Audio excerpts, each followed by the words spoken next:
అర్థం కాదు. ఇప్పుడు ఇందాక ఒక మిత్రుడు ఫోన్ చేశాడు.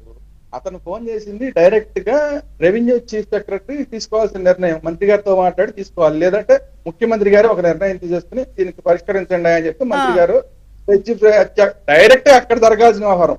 దీనికి ఎంఆర్ఓలు తిడితే ఏం ప్రయోజనం, లేదంటే ఆర్డీఓలు తిడితే ఏం ప్రయోజనం? అది ఎప్పటి నుంచో ఉన్న వ్యవహారం, అది ప్రభుత్వ స్థాయిలో తీసుకోవాల్సిన నిర్ణయం. ఇందాక బాబురావు గారు చెప్పారు, వాళ్ళు పెద్ద పెద్ద కంపెనీలకి ఎప్పటి నుంచో వాటికి అలాట్ చేస్తారు, వాటిని మళ్ళీ వెనక్కి తీసుకోవాలి. వాళ్ళు పెట్టేది లేదు, ఏదో రియల్ ఎస్టేట్ పెరుగుతుందని చెప్పి వాళ్ళు ఏదో ఉంచేసుకున్నారు అలాగా పనులు చేయకుండా. ఎవరికి ప్రయోజనం లేదు, దానివల్ల ఉపాధి లేదు. దీన్ని నిర్ణయం తీసుకోవాల్సిన ఎవరు? డైరెక్ట్ ప్రభుత్వం తీసుకోవాలి. దీనికి ఆర్డీఓలకి దీనికి ఎంఆర్ఓలకి సంబంధం లేదు, ఇదంతా వాళ్ళు చేయగలిగింది కాదు. ప్రభుత్వ స్థాయిలో తీసుకోవాల్సిన ఇమ్మీడియట్ గా ఇలాంటివన్నీ పెద్ద పెద్ద తీసేసుకుంటే కొన్ని పెద్ద స్థాయిలో తీసుకునేప్పుడు ఎప్పుడు కూడా 100 ఎకరాల్లోనే ఉంటాయి, కొన్ని 100 ఎకరాలు ముందు బయటకు వచ్చేస్తాయి. తరువాత ఇప్పుడు ఏదైతే సర్వేయర్లు చేయవలసిన పనులు ఇవన్నీ కూడా సర్వేయర్లు చేయవలసిన పనులు. సర్వేయర్లు అసలు ఎంతమంది ఉన్నారు? భూములు ఎంత ఉన్నాయి, ఒక మండలానికి భూములు ఎంత ఉన్నాయి, అందులో సర్వేయర్లు ఎంతమంది ఉన్నారు, వాళ్ళ పని విధానం ఎలాగుందనేది ముందు మీరు కరెక్ట్ చేయండి. సర్వేయర్ల పని విధానాన్ని కరెక్ట్ చేస్తే మొత్తం అంతా కరెక్ట్ అవుతుంది.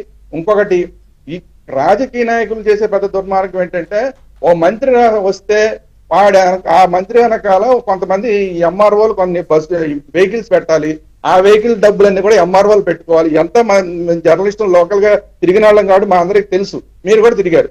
సో ఇలాంటి పనులన్నీ కూడా ఎంఆర్ఓలకి అలాంటి పిచ్చి పనులు పెట్టకుండా, ఆ మంత్రిని ఫాలో అయ్యే కార్యక్రమాలు పెట్టకుండా, ఎక్కడ ఉంటే అక్కడ ఆ మండలం వరకు మాత్రమే అతను అవసరం ఉంటే పిలిచి ఈ ఎంఆర్ఓల్ని, ఆర్డీఓల్ని, కలెక్టర్లని మీరు మార్నింగ్ నుంచి 10 to 5 ఉంటే అందులో కనీసం 5-6 గంటలు కూర్చొనివ్వండి. ఆఫీస్ లో 5-6 గంటలు కూర్చుంటే బోల్డ్ పనులు పరిష్కారం అయిపోతాయి.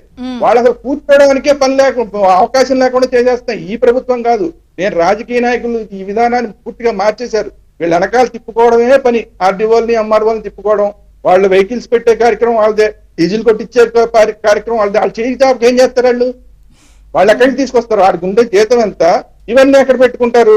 వాళ్ళు ఆటోమేటిక్ చేయి జాపుతారు. చేయి జాపితే వీళ్ళు ఇవ్వలేని పరిస్థితి. కింది ఇప్పుడు మీలాంటి వాళ్ళు, నాలాంటి వాళ్ళు 100 గజాలు 200 గజాల వాళ్ళు మనం చేయి తడపలేము. చేయి తడపకపోతే పని కాదు, చేయి తడపకపోతే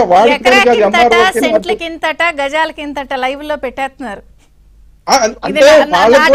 రెవెన్యూ సదస్సు పరిష్కారానికి సంబంధించిన ప్యానెల్ చెప్పండి అంటున్నారు.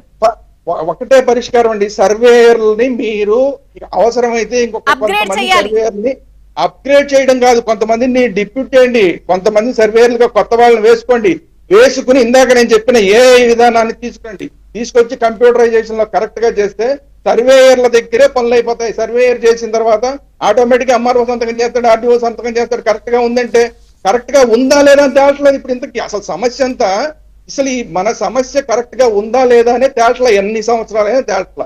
ఆ తేల్చే పని ఎవరు చేయాలి? సర్వేయర్ చేయాలి.